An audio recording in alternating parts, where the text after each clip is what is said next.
How Chicken Tenders Conquered America. The popular dish turns 50, and Manchester NH said that's where it was invented.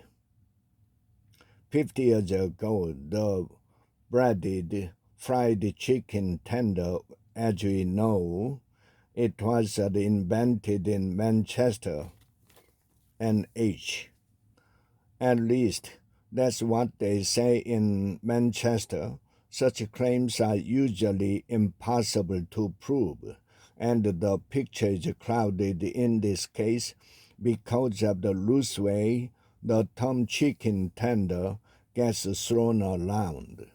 Those who are not particular about poultry terminology use tender to refer to any thin strip of boneless chicken. To people in Manchester and to chicken farmers, though, it means something specific. The tenderloin, a muscle along the backbone that gets very little exercise,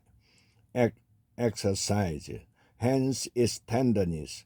Restaurants were cooking chicken sticks and chicken fingers before 1974. So far, though, nobody had seriously challenged Manchester's status as first in the nation to embrace the true tender. Whether you fully accept the claim or not, though floppy strips of white meat in a deep-fried crust do some to have first appeared around that time. If you were born in the United States more than 50 years ago, you can probably remember a world without chicken tenders. If you grew up later, you can't.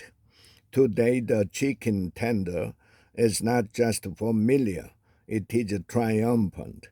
It is a fixture of school lunches and children's menus or all right at the diners and gas at the station. It can be found at airports, food courts, and stadiums. It is a major reason for the double-digit sales growth that Chick-fil-A, Popeyes, Raising Cane's, and other chicken-centric chains have reported for 5 straight years. Along the way, the chicken tender has become a symbol, although its meaning is hard to pin down. It can be an icon of simple, straightforward, unpretentious American taste.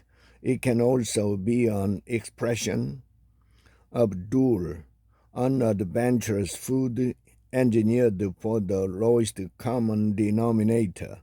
Restaurants, in their drive to stand out, have experienced great effort devising crunchier, breading, justier dipping sauce, more tender tenders, and yet all the sausage in the world will never quite dispel the suspicion that the tender itself is, at heart, not very exciting.